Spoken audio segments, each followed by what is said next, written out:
السلام علیکم، میں ہوں کامران خان۔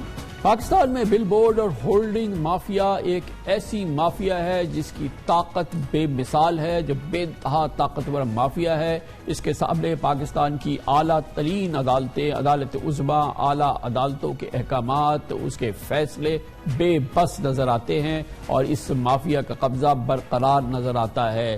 چاہے اس سلسلے میں پاکستان کے چیف جسٹس صاحبان کے احکامات ہوں، سابق چیف جسٹس جناب انور ظہیر جمالی ہوں، سابق چیف جسٹس جناب ثاقب نثار ہوں، سابق چیف جسٹس گلزار احمد کے دور سے سپریم کورٹ کراچی کو بل بورڈز اور پینافلیکسس سے نجات دلانے کے لیے متعدد فیصلے دے چکی ہے، بار بار احکامات دے چکی ہے کہ کراچی کو صاف کیا جائے، کراچی کو ان بل بورڈ سے صاف کیا جائے، پینافلیکسس سے صاف کیا جائے، مگر تمام کے تمام احکامات بے اثر اور بیکار ہو جاتے ہیں اور تمام کے تمام عدالتی احکامات ایسا لگتا ہے کہ اس مافیا کے سامنے بے بس ہے۔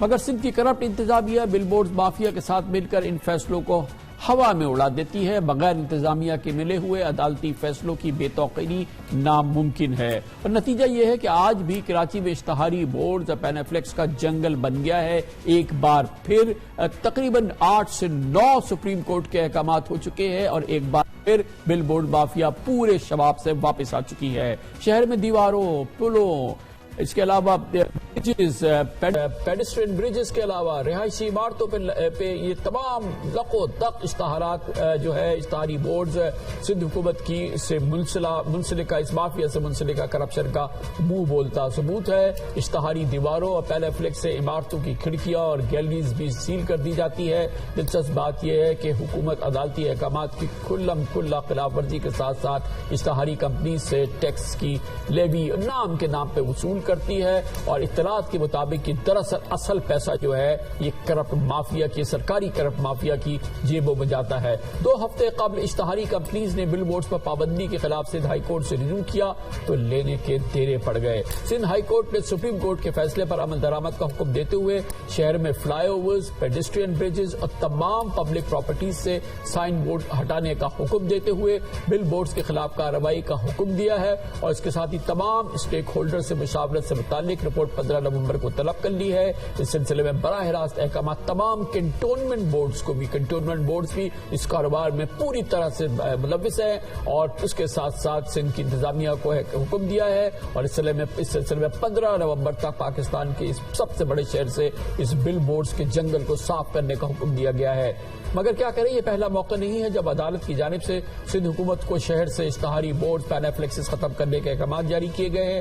2016 سے لے کر 2020 تک سپریم کورٹ جیسے میں نے عرض کیا تقریباً 10 فیصلے دے چکی ہے۔ عدالت عظمیٰ کے احکامات پر وقتی عمل ہوتا بھی ہے تو کچھ عرصے بعد سندھ حکومت اور کنٹونمنٹ انتظامیہ کی ملی بھگت کے ساتھ بل بورڈ مافیا کی واپسی ہو جاتی ہے۔ آپ کو مزید تفصیلات دکھاتے ہیں اس رپورٹ میں۔ بل بورڈ مافیا پہ بات کرتے ہیں، اس کی قوت کی اور کیوں بے اثر ہے اس کے سامنے سپریم کورٹ آف پاکستان کے احکامات در احکامات کیا اس کا راز ہے، یہ ہمیں بتائیں گے ہمارے نمائندے خصوصی اختیار کھوکر۔ بہت بہت شکریہ اختیار کھوکر صاحب۔ یہ معاملات صرف کراچی کی انتظامیہ کی نہیں ہے، کنٹونمنٹ بورڈز کے بھی یہ معاملات ہیں اور ہر جگہ ایسا لگتا ہے کہ عدالتی احکامات کی توقیر نہیں ہے، کمپلیٹ بے توقیری ہے۔ سپریم کورٹ کے احکامات شاید پاکستان میں کوئی ایسا ادارہ ہو یا کوئی ایسا معاملہ ہو جس میں اس طریقے سے ان کو روندا جاتا ہو۔ تقریباً 10 احکامات سپریم کورٹ کے اور یہ جو بل بورڈز ہیں اور یہ جو پینافلیکسز ہیں یہ پھر پوری قوت سے واپس آ جاتے ہیں۔ اس کے پیچھے ہے کیا؟ جی خان صاحب، اس کے پیچھے بیسیکلی پیسہ ہے، بہت زیادہ پیسہ ہے، اربوں اور خربوں روپے کی یہ کہانی ہے۔ اب صورتحال یہ ہے کہ سسٹم یہ ہوتا ہے کہ جو ادارے ہیں، ڈی ایم سیز ہیں، کنٹونمنٹ ہیں، جو بھی ادارے ہیں جن کے حدود میں یہ بل بورڈز آتے ہیں، وہ مختلف کمپنیز کو یہ ٹھیکے پہ دیتے ہیں سالانہ، پھر سائٹ سالانہ ٹھیکے پہ دیتے ہیں اور وہ سائٹس وہ آگے ملٹی نیشنل کمپنی اور دیگر کمپنیز کو بیچتے ہیں۔ ہوتا یہ ہے کہ جو سائٹ جس کا ٹھیکہ 1 کروڑ روپے میں سرکاری ریکارڈ میں ہوتا ہے اس کا آگے ملٹی نیشنل کمپنی کو 50 کروڑ روپے پہ دیا جاتا ہے اور تقریباً اور اس میں زیادہ تر پیسہ انڈر ہیڈ ڈیل کے تحت ہوتا ہے، یعنی کہ اس کا ٹیکس بھی نہیں ہوتا۔ گویا کہ یہ ایک بڑا آسان معاملہ ہے کہ آپ آسانی سے پتا کر سکتے ہیں کہ کس بورڈ کی کیا قیمت وصول کی جاتی ہے اس پہ اشتہار لگانے کی، اور جو سرکاری ریکارڈ میں پیسہ آ رہا ہے اور جو اس پہ اشتہار کی جو اس سے آمدن ہو رہی ہے اس میں زمین اور آسمان کا فرق ہوتا ہے، اور یہی وہ فرق ہے جو اس بل بورڈ مافیا کو تگڑا سے تگڑا بناتی ہے، اور یہ سب مل کے کھاتے پیتے ہیں۔ یہ اس پہ تمام ادارے اور جتنی بھی طاقتور لوگ ہیں حکومت میں اور حکومت کے باہر، وہ تمام لوگوں کی ملی بھگت ہے۔ اس لیے سپریم کورٹ آف پاکستان سمیت کوئی بھی ادارہ ان کا کچھ نہیں بگاڑ سکتا۔ کراچی کے اندر یہ بل بورڈ کا معاملہ بھی اسی طرح سسٹم کے تحت چلتا ہے، جس طرح سندھ بلڈنگ کنٹرول اتھارٹی کا، لینڈ یوٹیلائزیشن ڈپارٹمنٹ کا، سندھ گورنمنٹ کے دیگر ڈپارٹمنٹ میں سسٹم چلتا ہے۔ اسی طرح یہ بل بورڈ کا جو ٹھیکہ ہے وہ بھی سسٹم کے تحت دیا جاتا ہے، اور وہ سسٹم ٹھیکہ لیتا ہے پورے شہر کا، وہ پیسے جمع کرتا ہے اور اوپر تک بڑے لوگوں تک پہنچاتا ہے۔ اس بار عدالت نے ایک بہت زبردست کام یہ کیا ہے خان صاحب کہ عدالت نے کہا ہے کہ 15 دن کے اندر رپورٹ دی جائے۔ اگر 15 دن کے اندر نہیں ہٹائے گئے تو عدالت اپنا ناظر بھیجے گی شہر کے اندر، ہائی کورٹ کا ناظر شہر کا سروے کرے گا اور رپورٹ دے گا کہ سندھ حکومت نے کیا رپورٹ کی ہے اور کیا حقائق چھپے ہیں، اور اس پر کارروائی ہوگی۔ یہ پہلی بار ایسا حکم آیا ہے، لیکن اب دیکھا جائے کہ اس پہ عمل کتنا ہوتا ہے۔ بہت بہت شکریہ اختیار کھوکر ہمارے ساتھ موجود ہے۔ اس کے بعد ہم بات کریں گے اس فضا کی جو کہ پاکستان میں مختلف حوالوں سے سوشل میڈیا پہ دوسرے زمانوں میں چھائی ہوئی ہے۔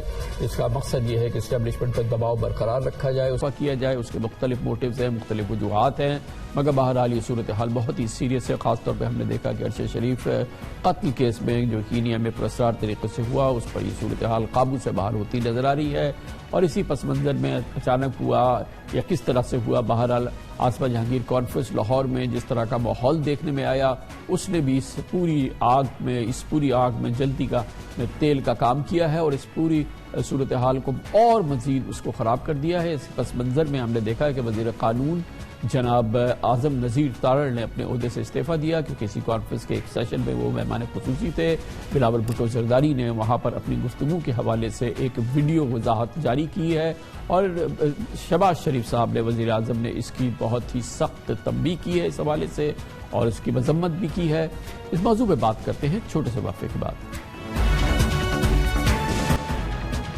عام آدمی، عام پاکستانی اس سے متاثر ہو یا اس میں شریک ہو یا نہ ہو، مگر بہرحال پاکستان میں ایک مخصوص ماحول مسلسل بن رہا ہے جو کہ اسٹیبلشمنٹ مخالف ماحول نظر آتا ہے، اور اس میں مختلف واقعات میں اس معاملے کو مزید اجاگر کرتے ہیں، اور پھر اس صورتحال کو مزید خرابی کے ہم آثار نظر آتے ہیں۔ ابھی حالیہ دنوں میں ہم نے دیکھا ارشد شریف قتل کیس، اس نے اس پورے ماحول میں جلتی میں تیل کا کام کیا ہے، مگر بہرحال مختلف موضوعات کے حوالے سے لگتا یہی ہے کہ بعض مقامات پہ ناجائز طور پہ بھی، غلط طریقے سے بھی اس معاملے کو اچھالا جاتا ہے، چاہے اس کی میرٹ ہو یا نہ ہو، اور بعض معاملات میں یقیناً بعض سیاسی معاملات ایسے ہیں کہ الزامات میں میرٹ بھی ہوتی ہے، مگر ہر معاملے کی یہ صورتحال نہیں ہے۔ لیکن ایک ماحول ضرور ہے اس قسم کا جس میں اس بات کی ہم بہت زیادہ پرچار سمجھتے ہیں اور اس کا بہت زیادہ پروپیگنڈا رہتا ہے۔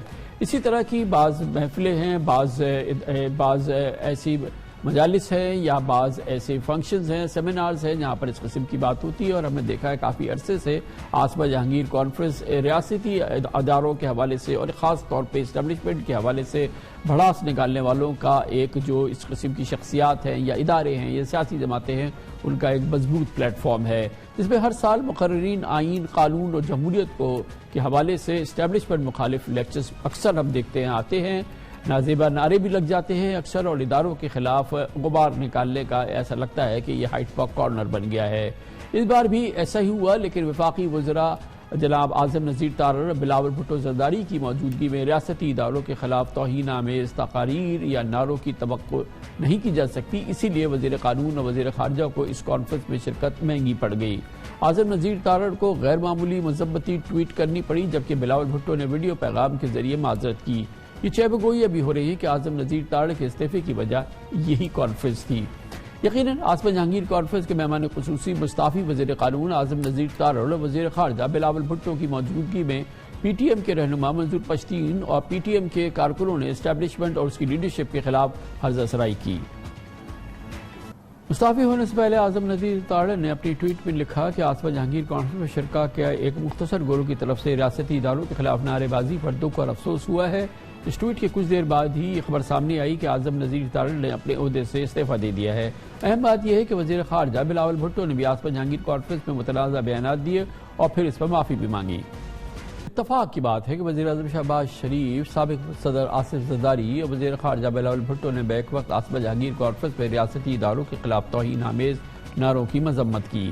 وزیر اعظم شہباز شریف نے کہا کہ اداروں پر بلا جواز تنقید کرنا، ان کے خلاف نعرے لگانا افسوسناک ہے۔ آصف زرداری نے کہا کہ کسی بھی پلیٹ فارم کو ریاستی اداروں کے خلاف استعمال نہیں ہونا چاہیے۔ بلاول بھٹو نے کہا کہ ہمیں سیاست کرتے ہوئے ضرور سوچنا چاہیے، نعرے لگاتے وقت شہداء کے خاندانوں کو تکلیف نہ ہو۔ آصفہ جہانگیر کانفرنس میں ریاستی اداروں کے حوالے سے توہین آمیز کلمات اور نعرے بازی پر منظور پشتین اور ان کے 20 مبینہ ساتھیوں اور کانفرنس کے منتظمین کے خلاف غداری اور انسداد دہشت گردی سمیت دیگر الزامات کے تحت مقدمہ بھی درج کیا گیا ہے۔ یہ ایک ایسا موضوع ہے جس پر ہم جاننا چاہیں گے کہ وہاں پہ موجود مبصرین ان کی کیا رائے ہے اور یہ کیا ماحول تھا۔ اس کے لیے ہم نے دعوت دی ہے۔ ہمارے ساتھ موجود ہے جناب افضل بٹ، صدر ہیں Pakistan federal union of journalist کے۔ بہت بہت شکریہ بٹ صاحب۔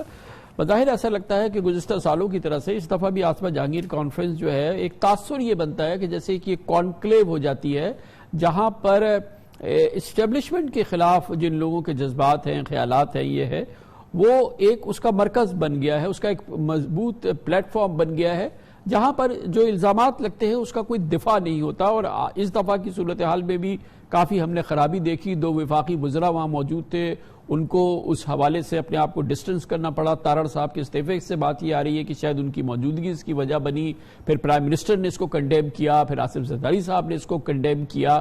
یہ صورتحال ایسا لگتا ہے کہ اس دفعہ کی کانفرنس میں جو گفتگو ہوئی یا بیانات ہوئے، یہ جو ماحول تھا وہ بہت ہی کوئی ایکسپلوسیو سچویشن تھی۔ بہت شکریہ کامران خان صاحب۔ ایک تو یہ تاثر بالکل بھی غلط ہے کہ آصفہ جہانگیر کانفرنس جو ہے وہ شاید فوج کے خلاف کوئی مورچہ بند کانفرنس تھی۔ ایک تو میں اس کو بالکل ٹوٹلی اس تاثر کو ریجیکٹ کرتا ہوں۔ دوسرا، کیونکہ وہ دوست جو اس کانفرنس میں شریک تھے نہیں تھے، وہ اس پہ زیادہ تبصرے کر رہے ہیں۔ انہیں پتہ ہی نہیں کہ یہاں کتنے سیشن ہوئے، وہ یہاں گیسٹ کون تھے، انہوں نے کیا کیا گفتگو کی۔ مثلا وہاں جو میڈیا کے حوالے سے سب سے بڑا سیشن ہوا، اس میں انڈین جرنلسٹ بھی یہاں موجود تھے، جنہوں نے وہاں بتایا کہ انڈیا میں صورتحال کیا ہے پریس فریڈم کی، وہاں اقلیتوں کے ساتھ کیا زیادتی ہو رہی ہے، مسلمانوں کے ساتھ کیا زیادتی ہو رہی ہے۔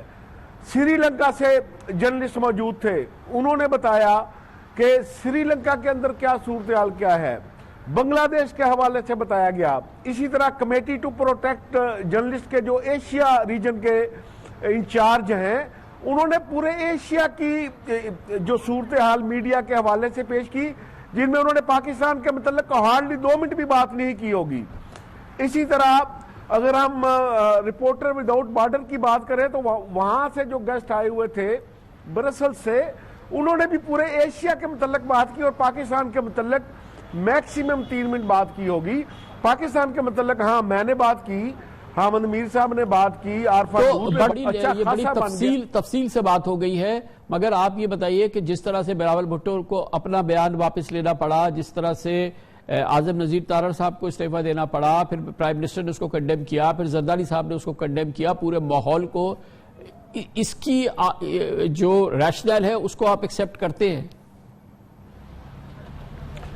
بالکل میں یہ سمجھتا ہوں کہ اس وقت میں آئی واز شاکڈ کہ جب پاکستان بلاول بھٹو پاکستان کے وزیر خارجہ ہیں، جب اعظم نذیر تارڑ جو ہیں وہ وزیر قانون ہیں، تو وہ پارسل ہے ریاست کے تمام اداروں کا، تو بالکل انہیں اس بات کو وہاں بھی ڈیفینڈ کرنا چاہیے تھے۔ میں نہیں سمجھا، یا تو بلاول صاحب بہت جذباتی ہو گئے وہاں کی نعرے بازی دیکھ کے، اور انہوں نے جو پہلا جملہ کہا، میں وہ بھی ایکسپیکٹ نہیں کر رہا تھا کہ آج اگر آصفہ جہانگیر زندہ ہوتی تو مجھ سے یہ سوال کرتی۔ یہ بات سکتی تھی، بی بی شہید کے پھر حوالے انہوں نے سے کی یہ جا کہہ سکتی دیا تھی۔ نا کہ آپ وہاں جا کے نعرے لگائے جو ان کو رہا کر سکتے ہیں۔ یہ وہ شخص ہے جس کے پاس وہ گرفتار ہے، جہاں پر ان پہ مقدمے بن رہے ہیں، جہاں کی جیل میں وہ ہے، اور پھر وہ وہاں کھڑے ہو کے کہہ دیں کہ وہاں جا کے نعرے لگاؤ جہاں پہ وہ جو ان کو رہا کر سکتے ہیں۔ اچھا، اب یہ ہے کہ میں تو بالکل فرنٹ رو پہ بیٹھا ہوا تھا۔ اب یہ ہے کہ بلاول بھٹو سے پہلے جب منیزہ جہانگیر ان کو بلانا چاہ رہی تھی تو کم از کم 7-8 منٹ جو ہے وہ ان نوجوانوں کے نعرے جاری تھے، اور جب Bilawal Bhutto even then rostrum پہ آ گئے تو وہ انتظار کر رہے تھے کہ یہ نوجوان خاموش ہوں۔ جب 4 منٹ 5 منٹ تک بلاول کو ویٹ کرنا پڑا، وہ بات بھی سن رہے تھے، بلاول کی بات لوگوں تک نہیں بیان بہت آ بہت رہی تھی۔ شکریہ بٹ صاحب، بہت بہت شکریہ۔ ہمارے پاس ٹائم کی کمی ہے، بڑی نوازش آپ کی، بہت شکریہ۔ جناب افضل بٹ، صدر Pakistan federal union of journalist ہمارے ساتھ موجود تھے۔ کمرشل بریک اس دوران نیوز ہیڈ لائنز دیکھیں، جس کے بعد ہم اپنے پروگرام کے باقی کے ساتھ واپس آتے ہیں۔ دارالحکومت اسلام آباد میں لانگ مارچ، احتجاجی دھرنوں اور لاک ڈاؤن کا ماضی میں ڈراپ سین اکثر بے نتیجہ رہا ہے، لیکن اس بار سابق وزیر اعظم عمران خان کی تاریخی مقبولیت سے لگ رہا ہے کہ پرسوں لاہور سے شروع ہونے والا لانگ مارچ شہباز حکومت کے تخت یا تختہ ہونے کا فیصلہ کر دے گا۔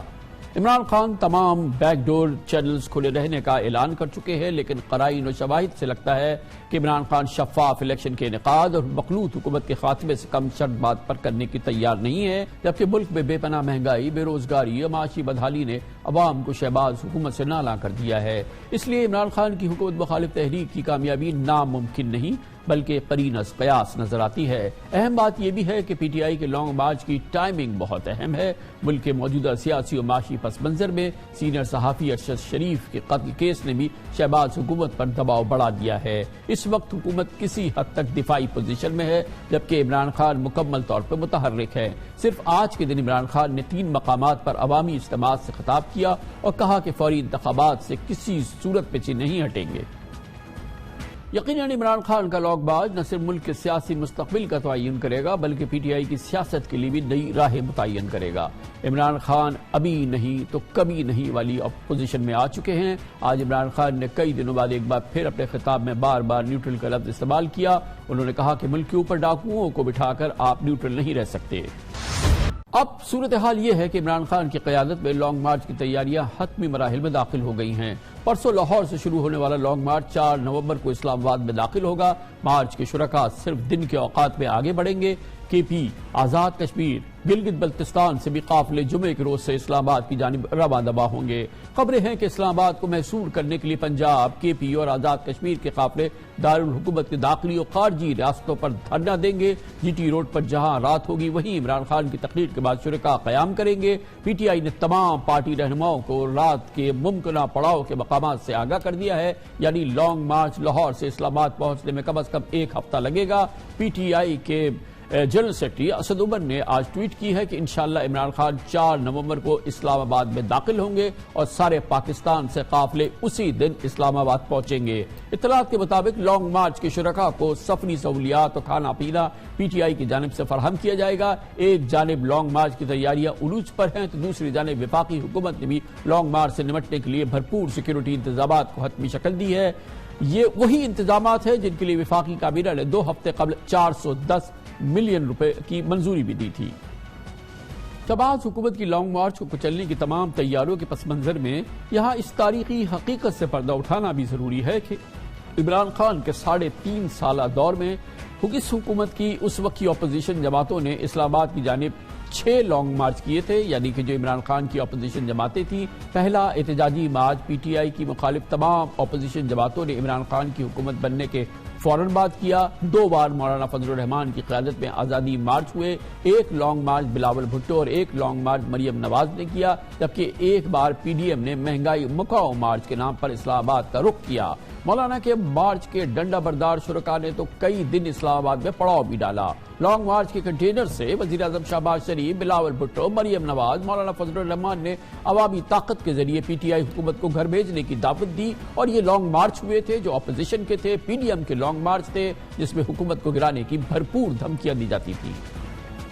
بہرحال مسلم لیگ نون، پیپلز پارٹی اور JUIF کو اپنے لانگ مارچ کے ذریعے تو عمران خان کی حکومت گرانے میں کامیابی نہیں ہو سکی، لیکن یہ حقیقت ہے کہ عمران خان حکومت نے سیاسی جماعتوں کے لانگ مارچ جمہوری احتجاج کے حق میں رکاوٹ نہیں ڈالی تھی، جبکہ مخلوط حکومت نے اقتدار میں آتے ہی عمران خان کے 25 مئی کے لانگ مارچ کو بھی طاقت سے نمٹا، اور اب بھی شہباز حکومت کے ایسے ہی ارادے لگتے ہیں۔ عمران خان کے 25 مئی کے لانگ مارچ کے حوالے سے آج ایک اہم پیش رفت سامنے آئی۔ سپریم کورٹ میں چیف جسٹس امرتا بدیال کی سربراہی میں 5 رکنی بینچ نے وزارت داخلہ کی عمران خان کے خلاف توہین عدالت کی درخواست کی سماعت کی۔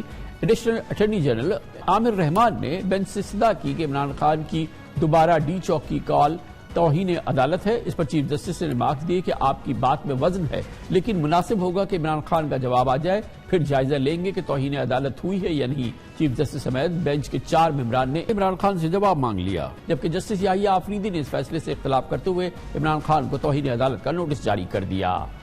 بہت ہی ایک ڈرامائی صورتحال ہے، بہت ہی ٹینس صورتحال ہے۔ اس انتہائی اہم موضوع پہ بات کریں گے، اور اس کے لیے ہم نے پاکستان کے بہت ہی ممتاز سینئر سیاستدان، پاکستان پیپلز پارٹی کے کلیدی مرکزی رہنما ہیں محترم قمر زمان قاہرہ ہمارے ساتھ موجود ہیں۔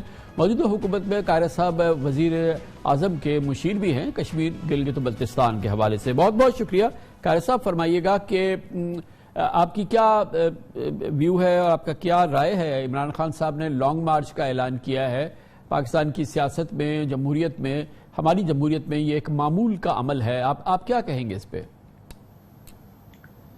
خان صاحب، احتجاج تو سیاست کا ایک معمول کا عمل ہے، اس میں تو کوئی دوسری رائے نہیں ہے، لیکن خان صاحب کل تک جو باتیں کرتے رہے وہ یہی تھا کہ میں ایک بہت بڑا کراؤڈ لے کے جاؤں گا، میں اسلام آباد کو فتح کروں گا، میں محاصرہ کروں گا، میں اسلام آباد بند کر دوں گا، اور یہاں تک کہ اسلام آباد کے عمارتوں سے ان کو نکال کے باہر پھینکیں گے۔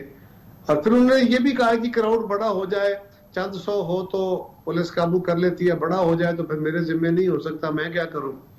تو یہ جو تھریٹننگ ایٹیچیوڈ ہے، لیکن یہ تو نہیں ہو سکتا۔ معاف کیجئے گا قاہرہ صاحب، کل جو ان کی پریس کانفرنس ہے اس میں تو انہوں نے بار بار کہا کہ یہ پرامن ہے، یہ ریڈ زون نہیں جا رہا، یہ ایک پرامن ہمارا مارچ ہے جو کہ ہم اسلام آباد میں جائیں گے، اور جو ہمیں مقام بتایا گیا ہے ہم وہاں پہ لے کے جائیں گے۔ جو آپ فرما رہے ہیں کل تو بات انہوں نے اس کے بالکل برعکس کی ہے جب انہوں نے باقاعدہ اعلان کیا۔ دیکھیے، میں تو وہ گزارش کر رہا ہوں جو ماضی میں وہ کہتے آئے ہیں۔ کل میں نے بھی سنا وہ کہہ رہے تھے کہ جہاں جلسے کی اجازت دی، جب باقی نے جلسہ کیا ہم بھی جائیں گے، جلسہ کریں گے۔ تو ہم تو بار بار کہتے رہے کہ آئیے، کس نے روکا ہے؟ جلسے کے اوپر تو کوئی اعتراض نہیں ہوگا، لیکن ان کے آثار یہ نہیں ہیں، ان کی تیاریاں یہ نہیں ہیں، ان کے آج تک کے اگر سارے آپ نکالتے ہیں تو دوسری بات یہ ہے کہ خان صاحب ایک اور بھی ایشو ہے، وہ صرف ہمارے خلاف کوئی حکومت سے ارلی الیکشن کے لیے تو آ نہیں رہے، ہمارے خلاف تو چلے ان کا ایک نیریٹو ہے نا، ان کے پاس یہ الگ بات ہے کہ نیریٹو کوئی نہیں ہے، سولوشن کوئی نہیں ہے، صرف ایک نیریٹو ہے، چور چور، ڈاکو ڈاکو، اینٹی امریکہ نعرہ، اینٹی فوج۔ قاہرہ صاحب، جو آپ فرما رہے ہیں یہ تو ایک ضمنی بات ہے نا، اس وقت تو وہ اپنا ایک احتجاج کر رہے ہیں، نیریٹو ہے یا نہیں ہے اس کا فیصلہ تو عوام کریں گے۔ حالیہ 2 الیکشنز ہوئے ہیں، اس کے نتائج بھی آپ کے سامنے ہیں، لیکن وہ نیریٹو کا الیکشن نہیں ہے، نیریٹو کا فیصلہ الیکشن میں تو نہیں ہوتا نا، نیریٹو تو میں ایک اپنا پرسپیکٹو دے رہا ہوں کہ جس سے کوئی بڑا ہمیں۔ جی فرمائیے بڑا آپ کا موقف اپنی جگہ، لیکن دوسری گزارش یہ ہے کہ ہم کبھی نہیں، ہم نے تو پہلے دن سے کہا کہ جی آپ آئیے انتظامیہ سے بات کر کے آپ اگریمنٹ کر لیجیے، جس طرح ہم نے ساری جماعتوں نے احتجاج کے دوران انتظامیہ کے ساتھ معاہدہ کیا یا ان سے اجازت لی، اور جہاں پہ جلسہ کرنا ہے کرے، احتجاج کرنا ہے کرے، لیکن اگر آپ محاصرہ کرنے آئیں گے، وہ رویہ لے کے آئیں گے، تو پھر ریاست کا یہ اصول ہے یا ہماری یہ اخلاقی بھی، قانونی بھی، لیگلی ذمہ داری ہے کہ ہم ریاست کو یا شہر کو یا لوگوں کی لائف اینڈ پراپرٹی کو پروٹیکٹ کریں گے، یہ ہماری ذمہ داری ہے۔ لیکن خان صاحب کوئی حال ہی ہماری حکومت کے خلاف تو آ نہیں رہے، جی وہ تو فوج کے بھی خلاف، الیکشن کمیشن کے بھی خلاف، معمول کا عمل ہے۔ جب جتنی بھی ان کی حکومت رہی اس دوران متعدد ایک نہیں کئی لانگ مارچز کیے گئے ان کے خلاف. 2 مولانا فضل الرحمان میں کیے جس میں ساری پی ڈی ایم کی لیڈرشپ شریک رہی. بلاول صاحب نے کراچی سے وہاں تک کب لانگ مارچ کیا, مریم صاحبہ نے لانگ مارچ کیا. اور یہ بھی بہرحال مسلمہ حقیقت ہے کہ پی ٹی آئی نے ان میں کہیں مزاحمت نہیں کی اور یہ تمام لانگ مارچز دھرنے ہوئے ہیں, بڑے لمبے لمبے دھرنے کیے ہیں مولانا فضل الرحمان نے. اس سب کی اجازت دی پی ٹی آئی کی حکومت نے. تو ہم کب کہہ رہے ہیں ہم اجازت نہیں دیتے؟ ہم تو یہ کہہ رہے ہیں نا آپ اجازت لے لیں. نہیں اب یہ کہنا کہ کیونکہ خان صاحب نے کہہ دیا ہے تو یہ بہت ہو گیا ہے. 2 parties above the law, یہی ان کا بھی موقف ہے. تو جو قانون ہے جو باقی لوگ کرتے رہے یہ بھی کریں, کسی نے روکا ہے؟ ہاں, مگر اس حق کے احتجاج کو, حق کے ریلی کو, حق کے جلسہ کو, حق کے ہمارے یہاں جو بالکل طریقہ کار رہا ہے اس پہ کسی قسم کا اعتراض تو نہیں ہونا چاہیے نا, یا کوئی اس کی رکاوٹ مزاحمت نہیں ہونی چاہیے. کس نے اعتراض کیا؟ ہم تو یہ کہہ رہے ہیں کہ جو طریقہ کار رہا ہے جو قانون میں ہے وہ کریں, اس کے مطابق چلیں گے تو کوئی اعتراض نہیں ہے. نہیں, مگر آپ کے وزیر داخلہ نے وہاں پہ سینکڑوں کنٹینرز جمع کیے ہیں کہ ہم ان کو اسلام آباد میں داخل نہیں ہونے دیں گے. داخل نہ ہونے دینا کی کیا کہ تو کوئی روایت نہیں ہے. آپ خود داخل ہوتے رہے متعدد بار عمران خان کے خلاف. وزیر داخلہ نے, خان صاحب ہمارے وزیر داخلہ نے بالکل درست کیا ہے, بالکل درست کیا ہے. اس لیے کہ خان صاحب کل تک جو کہہ رہے تھے اس کی پریپریشن رانا صاحب کر رہے تھے, وہ تلخ باتیں بھی کر رہے تھے. جس طرح کی گفتگو عمران خان صاحب کرتے ہیں اور گالیاں دیتے ہیں اپنے مخالفوں کو, ہم نے تو گالی نہیں دی ان کو, ورنہ تو گالیاں ہی بنتی ہے نا, اس کا جواب گالی کے جواب میں تو گالی بنتی ہے, ہم نے نہیں دی. رانا ثناء اللہ صاحب نے تلخ باتیں کی ہیں تو کیا ان کی گفتگو کا جواب ہر بندہ بڑے آرام سے پولائٹلی دے گا؟ پھر کبھی کبھی یہ بھی ہوتا ہے کہ آپ تلخ باتوں کا جواب تلخ باتوں میں دیتے ہیں. جس طرح وہ بات کرتے رہے اس کا رانا صاحب جواب دیتے رہے. اب رہی بات کہ انہوں نے کل تک تیاری کی ہوئی تھی, کیا ایک رات کے اندر اگر آپ وزیر داخلہ ہوں یا میں وزیر داخلہ ہوں اور اچانک ہم ایک رات کے اندر تیاری کر لیں گے؟ کیا ہمیں اپنے کنٹینر یا اپنی جو بھی بیریکیڈز ہیں یا اپنی فورسز ہیں کیا ان کو پہلے تیار نہیں کرنا ہوگا؟ کیا آپ کے پاس انفارمیشن نہیں ہوگی انٹیلیجنس کی؟ اس کے مطابق اگر تیاری کی ہے. لیکن اگر آپ لوگوں نے ان کے راستے کو روکا, ان کی مزاحمت کی, ان کو اسلام آباد میں داخل نہیں ہونے دیا, ان کے ساتھ ایک بڑا مجمع ہوگا, اس دوران کوئی تصادم ہو گیا, کوئی کلیش ہو گیا, کوئی وہ ہوگا, تو اس کے تو بہت دوررس اثرات ہو سکتے ہیں نا. قاہرہ صاحب ایک بہت ہی اس وقت ٹینس اور بہت ہی کشیدہ صورتحال ہے, یہ ایک بالکل باریک دھاگے پہ چل رہے ہیں نا اس پورا معاملہ اس وقت. یہ بات آپ درست فرما رہے ہیں, یہ بات درست ہے کہ بڑے موقع کی صورت میں کوئی خدا نخواستہ ایسا واقعہ ہو سکتا ہے, لیکن یہ کون کرنے جا رہا ہے؟ یہ کرنے خان صاحب جا رہے ہیں, تو ان سے بھی آپ کو کرنا چاہیے نا کہ وہ اپنے آپ کو اپنے لیکن ہم نے ان کو سپریم کورٹ کہہ رہی ہے, ان کو ہائی کورٹ کہہ رہی ہے کہ بھائی آپ پارلیمان میں جا کے وہ فورم ہے وہاں پہ جا کے مسئلہ کا حل نکالیے. اگر خان صاحب تصادم کی طرف جانا چاہتے ہیں تو ہم کتنا تصادم کو روک سکیں. لیکن آپ دیکھیں کہ مولانا فضل الرحمان 2 بار انہوں نے آزادی مارچ کیا ہے, اور کس طریقے سے ان کے ساتھ جو ہیں لوگ جو ہیں وہ ان میں سے بہت سے لوگوں کے پاس ڈنڈے تھے, کس طریقے سے اگر اس وقت خان صاحب کی حکومت مزاحمت کرتی, روکتی, تو کتنی بڑی وہاں پہ خون خرابہ ہو جاتا. جب انہوں نے آپ کو اجازت دی تو آپ کو آپ کیوں مزاحمت کرنا چاہتے ہیں؟ آخر آپ بھی تو جمہوری قوت ہیں. یہ خان صاحب یہ موقف نا بالکل درست نہیں ہے. مولانا فضل الرحمان صاحب نے 2 دفعہ دھرنا دیا, بالکل آئے, انہوں نے لانگ مارچ کیا, بلاول صاحب نے لانگ مارچ کیا, ہم نے لانگ مارچ کیا, ہم نے اسلام آباد ایڈمنسٹریشن سے طے کیا ہمارا روٹ کیا ہوگا, ہمارا ڈیوریشن کیا ہوگا اور ہم کہاں تک آگے ڈسپرس ہو جائیں گے. اس کے علاوہ ایک کام نہیں کیا. مولانا فضل الرحمان صاحب آئے, بالکل آئے, انہوں نے آ کے اسلام آباد میں انتظامیہ سے طے کیا کہ فلاں جگہ پہ بیٹھ کے ہم دھرنا دیں گے یا ہم احتجاج کریں گے, اس سے آگے ایک جگہ پہ نہیں آئے. خان صاحب کا ریکارڈ یہ نہیں ہے, ماضی اس سے بالکل مختلف ہے. وہ جب میاں نواز شریف کی گورنمنٹ کے خلاف دھرنا دینے آئے تھے طاہر القادری صاحب کے ساتھ, تو اس وقت انہوں نے جو جگہ طے کی تھی انتظامیہ سے ان رائٹنگ, وہ اس سے آگے گئے تھے اور جا کے انہوں نے حملے کیے تھے. یہ ان کی تاریخ ہے. تو ابھی وہ بڑی دھمکیاں دے رہے تھے کہ ہم یہ کریں گے, اس کے اندر یہ تیاری ہو گئی.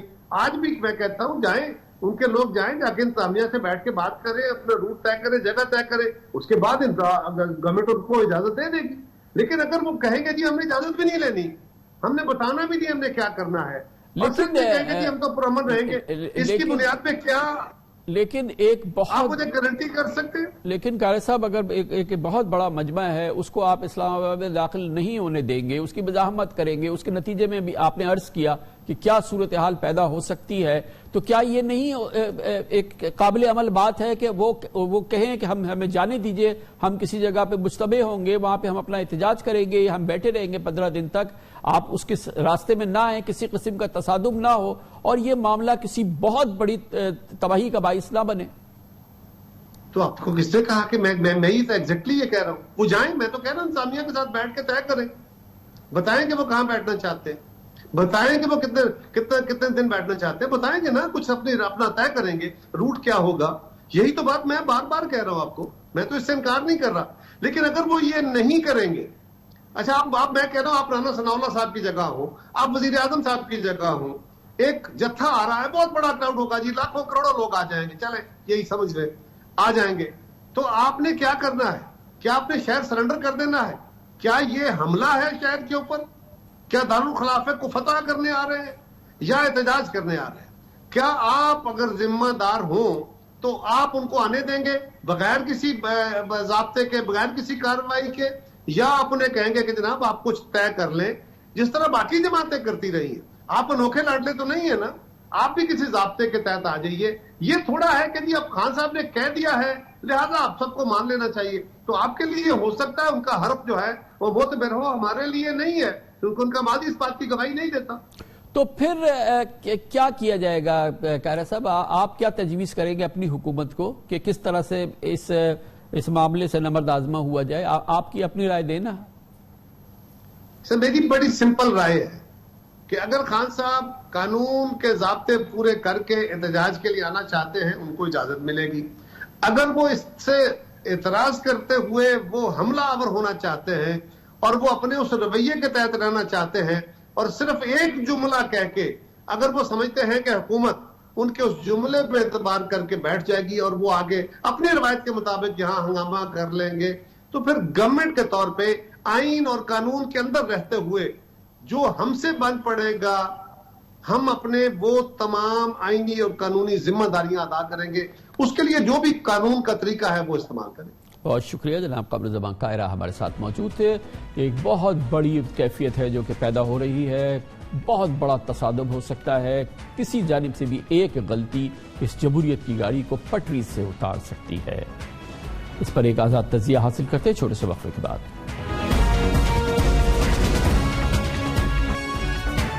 عمران خان کا لانگ مارچ ایک بڑا شو ڈاؤن جو کہ اس وقت ہونے جا رہا ہے. حکومت کے لیے اگر یہ لانگ مارچ کامیاب ہوتا ہے تو تختہ ورنہ تخت, مگر عمران خان کے لیے بھی یہ آخری فیصلہ کن کوشش ہے. یقینی طور پہ اس بات کے امکانات کم ہیں کہ ان کو بڑی ناکامی ملے, کیونکہ پنجاب, کے پی, آزاد کشمیر جہاں پر ان کی حکومت ہے, جہاں آج یقیناً ایک تاریخی مقبولیت کا وہ اس وقت وہ ایکسپیرینس کر رہے ہیں, وہاں سے قافلے داخل ہو. حکومت ایک بہت غیر مقبول حکومت ہے, مہنگائی کی وجہ سے, دوسرے کئی معاملات کی وجہ سے اس حکومت پہ شدید دباؤ ہے. رہی صحیح کسر ارشد شریف کے حالیہ واقعے نے پوری کر دی ہے, اور اس پورے ماحول میں اس لانگ مارچ کا ہونا اور پھر اس حوالے سے جو حکومت کی تیاریاں ہیں, رانا ثناء اللہ خان صاحب جس طریقے سے انہوں نے پچھلا لانگ مارچ ڈیل کیا تھا, کوئی بڑا کلیش کسی بڑی تباہی کا باعث بن سکتا ہے. اس آنے والے ماحول پر, اس بڑے شو ڈاؤن پر بات کرنے کے لیے ہم نے دعوت دی ہے. ہمارے ساتھ موجود ہیں پاکستان کے بہت ہی نامور سینئر صحافی ہیں, انڈیپینڈنٹ پولیٹیکل سوچ رکھتے ہیں, بہت عمدہ تجزیہ کار بھی ہیں, پولیٹیکل کامنٹیٹر جناب اویس توحید ہمارے ساتھ موجود ہیں. بہت بہت شکریہ اویس توحید صاحب. آپ کو کیا لگتا ہے اس کا یہ جو پوری صورتحال ہے, یہ شو ڈاؤن ہے, ڈیسائسو ہے, پرہیپس بالکل فائنل ہے عمران خان صاحب کی پش, اس کے لیے ان کی تیاری کتنی ہے, اور حکومت اس وقت کہاں کس پوزیشن پر ہے, کس حد تک وہ اس کا مقابلہ کرنا چاہتی ہے؟ شکریہ کامران خان صاحب, آپ نے اپنے ابتدائیے میں بھی کافی اس کے جوابات دے دیے ہیں. میرے خیال میں عمران خان صاحب کے لیے ایک بہت بڑے فیصلہ کن لمحات ہیں، اور عمران خان صاحب کو پتہ ہے کہ یہ کمزور مخلوط حکومت ہے، معیشت کے حال بدحال ہے، اور دوسری طرف ارشد شریف صاحب جو ہیں ان کی موت سے، ان کی ہلاکت سے، ان کی شہادت جو ہے ان کا لاشا پڑا ہے، اور کل ان کو لحد میں اتارا جائے گا، ہاسٹائل میڈیا ہے، اور ایک ببل کے اندر طرح طرح کی سازشی تھیریاں ہیں، اور جو حکومت اور اداروں کے پہ انگلیاں اٹھا رہی ہیں۔ ایسے میں عمران خان صاحب اپنے جارحانہ بیانیے سے، اور ارشد شریف صاحب پہ بھی انہوں نے اپنے ایک نقطہ نظر رکھا ہے کہ یہ ٹارگیٹڈ کلنگ ہے، اور اس ایگریسو پوسچرنگ کے ساتھ وہ آئیں گے اسلام آباد، پنڈی اور پنجاب میں ان کی اپنی حکومت ہے۔ میں سمجھتا ہوں کہ عمران خان صاحب یہ سمجھتے ہیں کہ جب الیکشن نہیں ہو رہے فی الفور، ان کے جو مذاکرات ہوئے تھے ایوان صدر میں، اس میں کوئی خیر خواہ کامیابی نہیں ہوئی تھی، یہ حکومت کے ساتھ ان کے مذاکرات ہو نہیں سکتے، تو ایسے میں آرمی چیف میں کی جو تعیناتی ہے وہ اس کے اندر ان کی مشاورت شامل نہیں ہوگی۔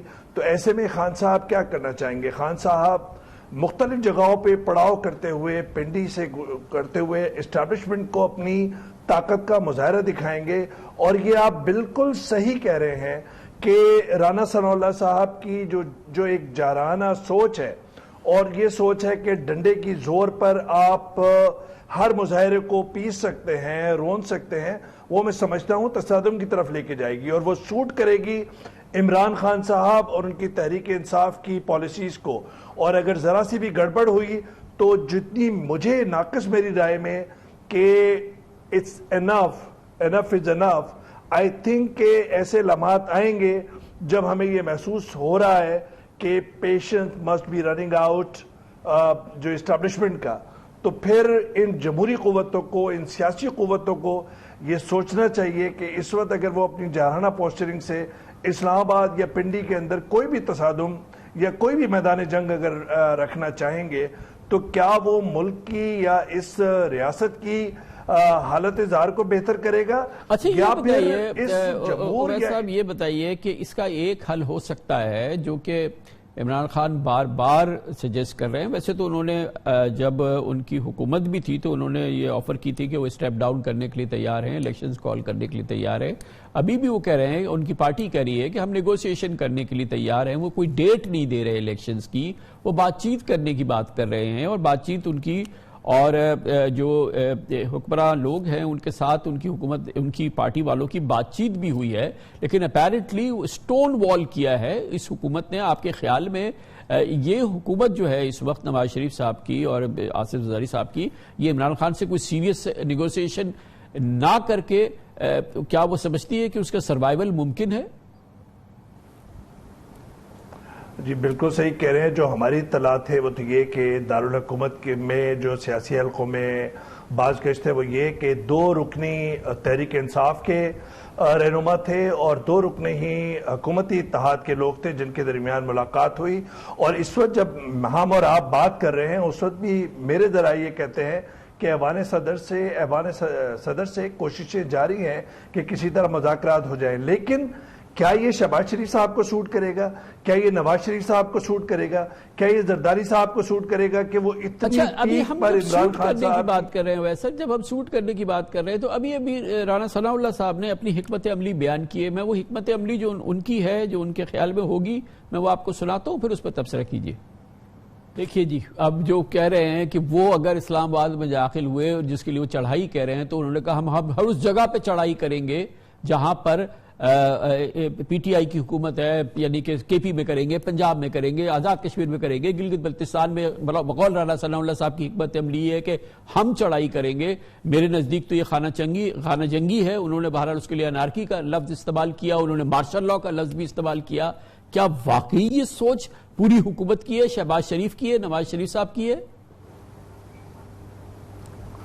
میرے خیال میں رانا ثناء اللہ صاحب جو ہیں وہ ایک داداگیر کی طرح ان کی کلام ہے ان کا، اور وہ یہ ذمہ داری کا توق اسٹیبلشمنٹ کے گلے میں یا فوج کے گلے میں لگانا چاہتے ہیں.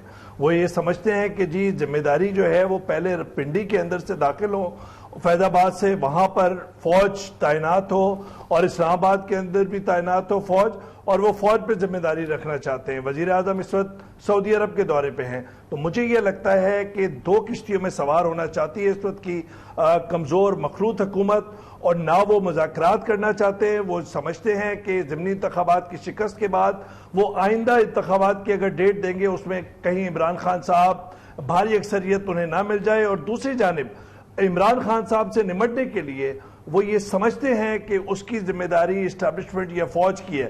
میں سمجھتا ہوں ایک دو دھاری تلوار پر ہے، اور مجھے خدشہ اور ڈر یہ عمران خان صاحب کہ تصادم اس وقت سامنے ہے اگر کوئی مذاکرات فیصلہ کن نہیں ہوتے یا پھر کوئی تیسرا آدمی ان کو دونوں قوتوں کو نہیں بٹھاتا ایک دوسرے کے سامنے. بہت شکریہ جناب اویس توحید ہمارے ساتھ موجود تھے. کچھ بھی ہو جائے، لانگ مارچ اور اس کے بعد جو عمران خان کی یہ تحریک ہے، حکومت کے لیے کتنا اس کو روکنا مشکل ہوگا، کتنا اس کو نقصان ہوگا، مگر ایک بات طے ہے کہ پاکستان کی ڈوبتی معیشت کے لیے یہ ایک تباہ کن ڈیولپمنٹ ہوگا. پاکستان کی دگرگوں معیشت کے لیے اس میں بے پناہ اس کو مزید نقصان ہوگا. اس سے حکومت کی غیر مقبولیت میں یقینی بہت اضافہ ہوگا، مہنگائی بڑھے گی، بے روزگاری بڑھے گی. یہ صورتحال کسی صورت میں بھی ریاست پاکستان اور پاکستان کے لیے کسی صورت میں بھی سود مند نہیں ہوگی، بے پناہ نقصان ہوگا. اس کی بات کرتے ہیں تفصیل سے چھوٹے سے وقفے کے بعد. عمران خان کے لانگ مارچ کا سیاسی نتیجہ کچھ بھی نہیں نکلے، لیکن ملکی معیشت کی چیخیں ضرور نکل جائیں گی. کل عمران خان نے لانگ مارچ کا اعلان کیا اور آج ہی سٹاک مارکیٹ 650 پوائنٹس کی کمی کے بعد 41,540 پر آ گئی. پہلے ہی اس وقت ملک میں مہنگائی کی شرح 23% سے تجاوز کر گئی ہے.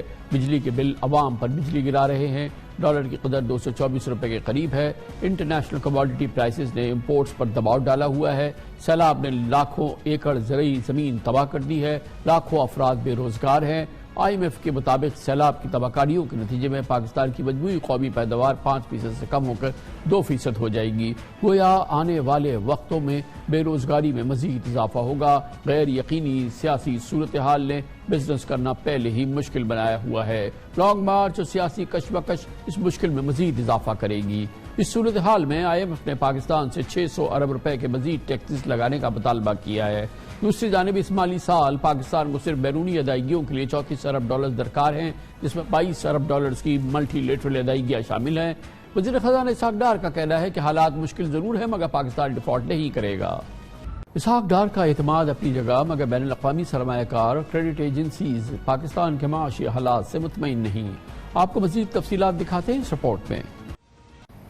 ایک بہت مشکل صورتحال ہے اور پاکستان اس کا مقابلہ کر رہا ہے. کس حد تک کر پائے گا، دنیا اس کو کیسے دیکھ رہی ہے، یہ جانیں گے. اور اس کے لیے ہمیں جوائن کر رہے ہیں عزیر یونس، ڈائریکٹر فار پاکستان ممتاز امریکن تھنک ٹینک ہے اٹلانٹک کاؤنسل، اس کے ساؤتھ ایشیا سینٹر میں عزیر یونس صاحب ہیں. بہت بہت شکریہ عزیر یونس صاحب. یہ بتائیے گا کہ اس وقت پاکستان کو ایک بہت ہی مشکل معاشی صورتحال کا سامنا ہے، اور اس میں اب ویسے بھی سیاسی بے یقینی افراتفری اپنے عروج پر ہے، لیکن اب تو عمران خان نے لانگ مارچ کا اعلان کر دیا ہے اور انہوں نے ایک ڈیسائسو دھرنے کا اعلان کر دیا ہے. ایک پولیٹیکل ایک طرح سے والکینو ایرپٹ کر گیا ہے.